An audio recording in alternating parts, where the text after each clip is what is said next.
이번의 말씀을 지난 2달 동안 계속 보고 있는데, 이 잠언의 말씀을 보면서 공통적인 주제, 계속 반복되는 그러한 주제 중에 한 가지가 무엇이냐 하면 재물에 관련된 문제입니다. 재물에 관련된 문제.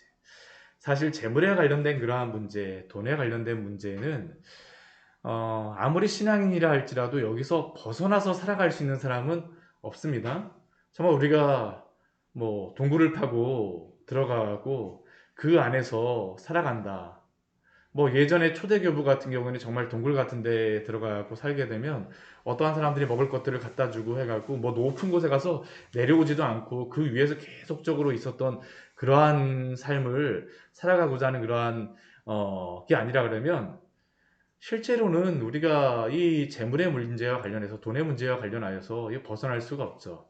근데 제가 그러한 이야기를 들으면서 생각했던 건 뭐냐면 그 동굴 속에 들어가 있다 할지라도 그 높은 곳에 올라가고 내가 휩쓸리지 않겠다라고 할지라도 정말 휩쓸리지 않을 수 있을까요?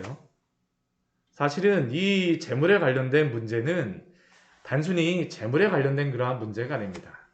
사실은 우리의 마음의 문제입니다. 우리의 마음에 있는 탐심의 문제가 바로 이 재물의 문제의 근본적인 그러한 원인이죠.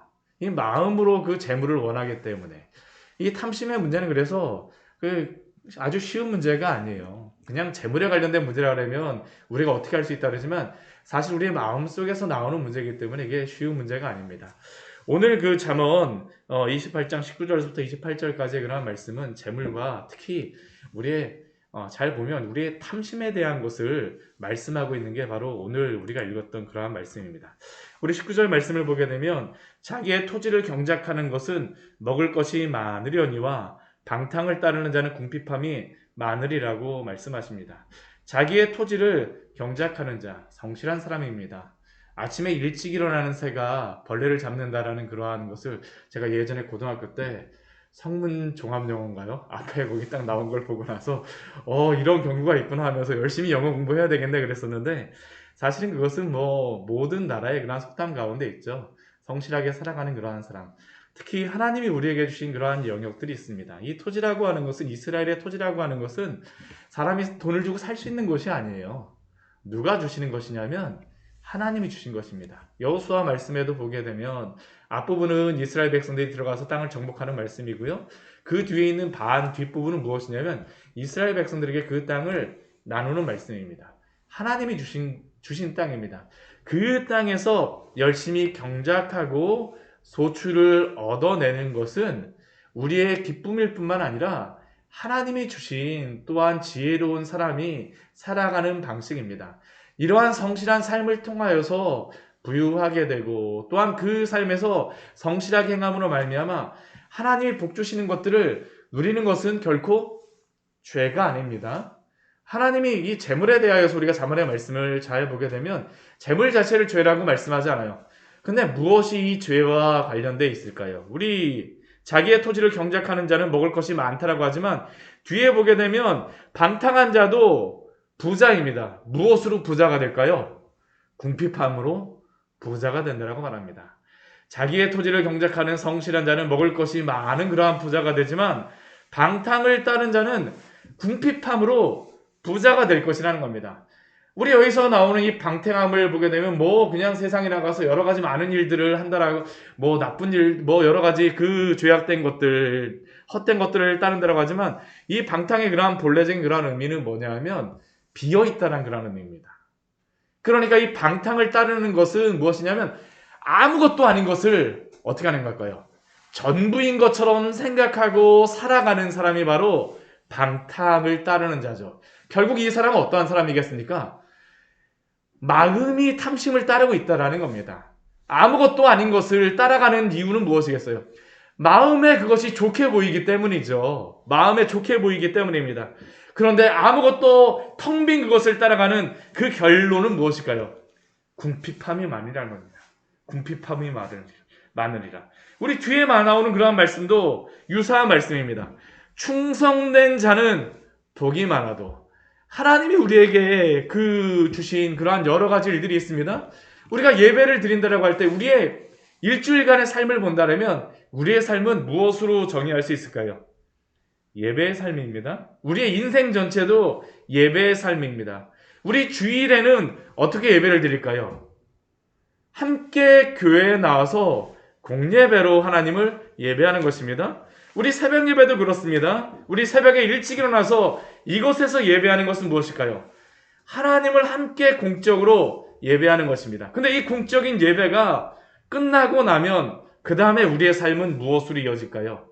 삶의 예배로 이어지는 것이죠. 먹든지 마시든지 하나님의 영광을 위하여 하라는 것은 단순히 나의 그러한 세상 나가 살아가는 것이 아니라 우리의 삶에서도 하나님의 영광을 위하여서 예배하는 자로 살아가라는 것입니다. 이 충성된 자라는 것은 바로 1년 365일 하루 24시간 주님 앞에서 충성되게 살아가라는 것입니다. 교회에서 예배드릴 뿐만 아니라 우리에게 맡겨진 일을 향하여서도 충성을 다하십시오.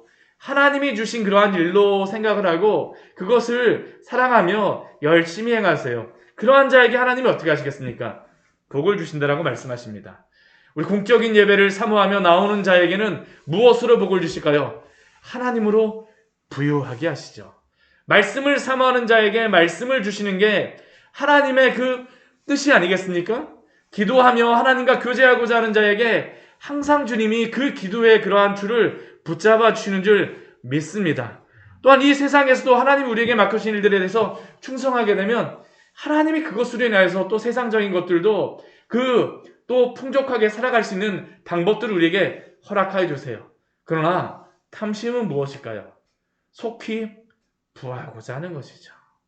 아무것도 하지 않고도 그냥 속히 부하고자 하는 겁니다. 그러니까 속히 부하고자 하니까 결국엔 무엇을 써야 될까요? 쓰지 말아야 될 방법을 쓰게 되죠. 탐욕의 방법을 쓰게 되어지는 것입니다. 우리 여태까지 잠언의 앞에 그러한 말씀들을 보게 되면 이러한 그것들이 무엇이겠습니까? 뇌물을 주는 것이죠. 중한 별리로 다른 이웃을 압제하면서 내가 나만 부자가 되겠다라고 그러한 일들을 행하는 것이죠. 또한 여러 가지 방법들을 통하여서 갈취하는 그러한 것들, 악한 자의 길에 함께 가는 것들, 속히 부하고자 하는 자. 그러나 오늘 잠언의 말씀에서 무엇이라고 말합니까? 형벌을 면하지 못하리라라고 말씀하세요. 그 마음으로부터 사실은 기쁨이 없습니다. 그렇게 아무리 부한 것을 추구한다라고 해보십시오. 그 부가 우리를 행복해지게 하지 않습니다. 하나님을 사랑하는 자, 그 뜻대로 부르심을 받은 자들은 그 마음에서 이렇게 추구한 부를 가지고 행복할 수가 없어요. 왜냐하면 하나님이 주시는 그러한 부가 아니기 때문이죠.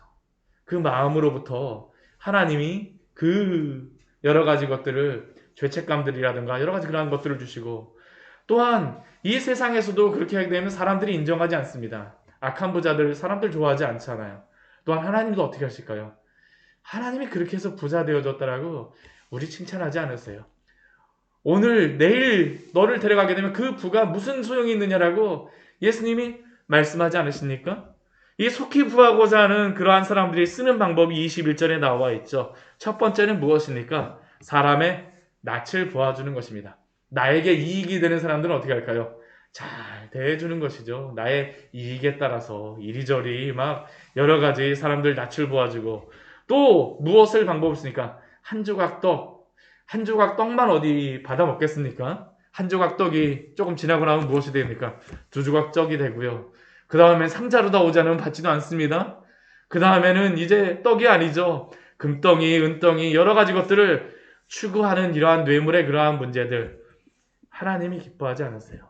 이러한 악한 눈으로서 재물을 얻기에만 급급한 자들 22절 우리 뒤에 말씀에서는 우리 무엇이라고 말씀하니까 우리 그 뒤에 말씀 우리 후반절 말씀 같이 한번 읽어보도록 하겠습니다. 빈궁이 자기에게로 임할 줄은 알지 못하느니라. 하나님이 가난하게 하세요. 하나님으로 부유하지 않습니다. 부유하지 못합니다. 우리 이러한 그 죄 가운데에 또 무엇이 있습니까? 우리 24절 말씀 탐심의 그러한 죄의 모습 가운데 이들이 가장 탐심의 그러한 오늘 말씀을 보게 되면 가장 악한 그러한 그 탐심의 그러한 죄, 재물에 대한 그러한 죄를 우리 14절 말씀 보게 되면 부모의 물건을 도둑질한다라고 말씀하고 있습니다. 이 부모의 물건을 도둑질한다는 그러한 의미가 무엇이겠습니까? 우리 이스라엘에서는 자기가 자신의 기업을 받는 게 아닙니다. 철저하게 하나님이 주세요. 하나님이 자신의 그러한 부모, 그 조상 때부터 물려받은 그 기업을 그 다음에 누가 받을까요? 그 자손들이 이렇게 받아서 가는 겁니다. 받아서 가요. 근데 부모의 물건을 도둑질한다라는 그러한 의미는 무엇일까요? 아직까지 이 기업을 받을 때가 아닙니다. 그럼에도 불구하고 강압적으로 얻게 되어지는 것이죠. 우리 성경에 보면 그러한 예가 나와 있는 그러한 말씀이 있습니다. 어떠한 말씀입니까? 탕자의 비유죠. 이 둘째 아들이 아버지에게 재물을 물려달라고 하는 것은 사실은 그 시대에 말도 안 되는 그러한 이야기입니다. 아버지가 돌아가시지 않았는데도 불구하고 재물을 물려받을 방법이 없어요. 그들은 항상 어떻게 해야 되냐면 재물을 이렇게 나누어 주기는 하지만 아버지가 돌아가신 다음에야 그 기업을 물려받게 되어집니다. 그런데 둘째 아들이 가서 아버지 그 재물을 저에게 빨리 물려주십시오라는 그 의미는 무엇일까요? 아버지 빨리 돌아가세요. 그 재물 제 거잖아요. 어차피 저한테 줄 거 빨리 주십시오. 이게 바로 오늘 24절의 말씀이죠. 부모의 물건을 도둑질하고 죄가 아니라고 하는 자. 오늘날 이 시대에 부모에 대하여서 우리 다섯 번째 계명에서 부모를 공경하는 자에게 그 장수의 그러한 복을 주시겠다라고 하나님께서 약속 있는 첫 계명이라고 말씀하시는 것이 그냥 주시는 말씀이 아닙니다. 이게 항상 부모 공경에 대한 그러한 부분에 대하여서는 하나님을 공경하는 것과 항상 닿아 있어요. 근데 부모의 물건을 도둑질하면서도 죄가 아니라라고 하는 것 하나님이 기뻐하실까요? 아니요. 멸망받게 하는 자의 동류라라고 말씀하시죠. 사랑하는 성도 여러분, 우리는 우리의 마음속에서 이 탐심의 문제를 어떻게 관리하고 있습니까? 성경에서는 이 탐심의 문제에 대하여서 굉장히 심각하게 말합니다. 우리 사도 바울이 그 다메섹 도상에서 예수님을 만났지만 실제로 그가 율법의 말씀을 가지고 하나님의 말씀을 가지고 꼬꾸러지게 된 그러한 이유가 있습니다. 10계명의 계명이 있어요. 그 계명이 무엇일까요? 10번째 계명, 탐심에 대한 그러한 계명입니다. 우리 로마서 우리 말씀 같이 한번 보도록 할까요? 우리 로마서 7장 7절 말씀입니다. 우리 7장 7절 럭키 세븐의 말씀이죠. 우리 사도 바울에게는 참으로 이게 하나님이신 그러한 큰 복이라고 생각을 합니다. 우리 로마서 7장 7절의 말씀입니다. 사도 바울이 어떻게 자신의 죄에 대해서 보게 되느냐. 우리 같이 한번 읽어보도록 하겠습니다. 신약성경 248페이지입니다. 같이 읽겠습니다. 그런즉 우리가 무슨 말을 하리요? 율법이 죄냐? 그럴 수 없느니라. 율법으로 말미암지 않고는 내가 죄를 알지도 못하였으니 곧 율법이 탐되지 말라 하지 아니하였더라면 내가 탐심을 알지 못하였으리라. 이 말씀이 무엇일까요?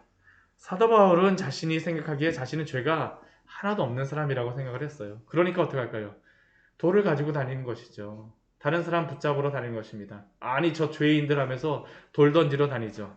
근데 그가 나중에 예수 그리스도를 만나고 그가 발견한 것이 무엇이냐면 자신이 그렇게 율법 앞에서 흠없는 자라고 생각했는데 자신이 벗어나지 못하는 율법의 계명이 있었어요. 그 계명이 무엇일까요? 탐심의 법이죠. 탐심의 법. 우리 10계명의 10번째 계명, 우리 출애굽기 20장 17절 말씀에 보면 무엇이라고 말씀합니까? 내 이웃의 집을 탐내지 말라. 내 이웃의 아내나 그의 남종이나 그의 여종이나 그의 소나 그의 낙이나 물은 내 이웃의 소유를 탐내지 말라라고 말씀하세요. 사도 바울은 자신은 율법 앞에서 완벽하다고 생각했던 사람이지만 그러나 그가 예수님을 믿고 나서 율법 앞에 하나님의 말씀 앞에 서고 보니까 자신이 탐심의 법 앞에서 이 것 앞에서 자신이 죄인이라는 것을 보게 되어지는 것이죠. 결코 그는 이 10번째 계명을 넘어서지를 못해요. 이것이 본래 어떠한 죄일까요? 선악과를 따먹었던 문제가 바로 이 탐심의 죄와 맞닿아 있습니다. 우리 창세기 우리 3장 말씀을 보십시오. 그 하와가 그 선악과를 따먹었던 이유가 무엇입니까? 먹음직도 하고 부함직도 하고 지혜롭게 할 만큼 탐스럽기도 한 나무인지라. 사랑하는 성도 여러분, 이 탐심의 죄에 대하여 어떻게 대처하며 살아가고 계십니까? 오늘 23절 말씀은, 오늘 잠언 28장 23절 말씀은 다른 사람을 경책하는 자가 더욱 사랑을 받느니라라고 말씀하고 있는데요. 우리 다른 사람을 경책하는 자, 이 경책하는 자가 사실은 누구서부터 경책을 해야 될까요? 나 자신부터 경책을 해야 됩니다. 이 탐심의 문제에 대해서는 다른 사람이 경책을 하기가 너무나도 힘들어요. 내 마음에 있는 이 탐심의 문제, 누가 경책을 해야 될까요? 하나님이 그러한 마음을 주셨을 때 우리가 하나님 앞에 서시는 그 은혜를 누리시기 바랍니다. 하나님을 사랑하느냐, 이 재물을 사랑하느냐라는 이 마음의 문제가 바로 이 탐심의 문제입니다. 하나님 사랑하는 것에 충성을 다하십시오. 하나님을 사랑하는 것이 하나님이 우리에게 바라시는 가장 좋은 그러한 마음의 복이자 또한 우리가 누려야 될 그러한 것 아닙니까?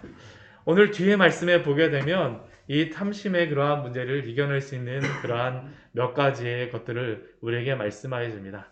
첫 번째 것은 우리 25절 말씀에 보게 되면 여호와를 의지하라고 말씀하시죠.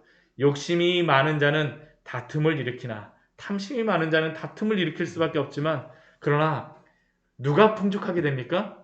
여호와를 의지하는 자는 오늘도 풍족하게 하여 주시는 줄 믿습니다. 이 풍족하게 한다는 것은 무엇으로 풍족하여지는 걸까요? 하나님으로 부유한 것입니다. 그리스도로 부유한 것이에요. 천국을 향하여서 이 세상 모든 재물을 다 팔아서 살 수 있는 사람만이, 그것을 깨달은 사람만이 이 풍족함을 누릴 수 있게 하시죠. 하나님이 또 이렇게 살아가는 사람에게 재물도 주세요, 보면. 왜냐하면 하나님 의지하고 살아가는 사람들 어떻게 할까요? 하나님이 또한 그 재물이라든가 여러 가지 것들도 주셔야지만 하나님의 영광이 드러나요. 근데 그것을 주셨다 그래갖고 그 사람이 그것 가지고 살아갈까요? 아니요. 그 사람은 세상으로 부유하기를 원하지 않습니다. 여호와를 의지함으로 날마다 풍족하기를 소원하죠. 이러한 축복 가운데 사시기를 축원합니다. 두 번째는 자기의 마음을 믿는 자가 아니라 어떠한 사람입니까? 지혜롭게 행하는 자라고 말씀하고 있습니다. 잠언에서 지혜는 무엇입니까? 여호와를 경외하는 것이죠. 여호와를 경외함으로 자기의 마음을 믿음으로 살아가는 것이 아니라 탐욕의 법을 이기려면 여호와를 경외함으로 살아가는 자가 바로 이 탐심의 문제에서 구원을 얻는 자라고 말씀합니다. 우리가 부모님, 아빠하고 엄마가 있으면 조그만 애가 있을 때예요. 아빠가 가서 뭐 해라 이야기하고 엄마가 뭐 해라 하고 했을 때 그 아이가 누구의 말을 들을까요? 엄마 말을 들을까요? 아빠 말을 들을까요? 네. 우리 대부분 보게 되면 좋아하는 것에 따라도 하지만요. 무서워하는 사람 말을 듣습니다. 그렇잖아요. 우리 여호와를 경외한다라는 그 의미가 무엇일까요? 여호와를 두려워하는 것입니다. 공경함으로 두려워하는 것이에요. 우리가 세상 재물을 두려워하게 되면 나를 더 중히 여기며 살아가게 되면 우리는 하나님 보지 않아요. 세상에서 그 재물, 돈 하면서 살아가지만 그러나 우리가 여호와를 경외하고 살아가게 되면 어떻게 할까요? 세상과 나는 간 곳 없고 구속한 주만 바라보며 살아가는 줄 믿습니다. 이게 바로 우리에게 주시는 것이죠. 또 세 번째 이 탐욕의 그러한 마음을 이기는 세 번째의 것이 무엇일까요? 오늘 말씀을 보게 되면 가난한 자를 구제하는 자라고 말씀하고 있습니다. 우리 예수님께서도 그 율법학자가 와서 율법의 가장 큰 계명이 무엇입니까? 라고 예수님께 질문했을 때 예수님이 말씀하시는 것이 무엇입니까? 하나님 사랑과 이웃 사랑이죠. 이 두 가지가 바로 가장 큰 계명이라고 말씀하십니다. 우리 앞에 나와 있던 그러한 말씀은 하나님 사랑에 대한 것입니다. 하나님과 재물 사이에 무엇이 더 중요한가라고 했을 때에 하나님을 더 중요하게 여기는 것. 그러나 우리 27절 말씀에서는 또 무엇을 말씀합니까? 이웃사랑에 대하여서 말씀하죠. 우리에게 재물을 주신 것은 나만 오늘 아침에 어디 가서 식사, 브런치 맛있는 데 가서 먹고, 점심 때에는 어디 가서 맛있는 거 먹고, 저녁 때에는 어디 가서 무엇을 하고, 이게 아닙니다. 우리에게 재물을 주신 것은 무엇을 위하여서일까요? 하나님의 그 재물을 가지고 영광을 위하여 살아가시기를 축원합니다. 또한 그 재물을 가지고 우리의 이웃을 위하여서 사용하십시오. 그것이 바로 우리가 이 세상 가운데 살아가는 하나님이 주시는 그러한 복을 누리는 방식입니다. 탐심이 우리의 주인이 되게 하지 마십시오. 하나님 앞에서 오늘도 살아가실 때에 하나님의 영광을 드러내신 우리 귀한 성도님을 되시기를 축원합니다. 같이 기도하도록 하겠습니다. 하나님 아버지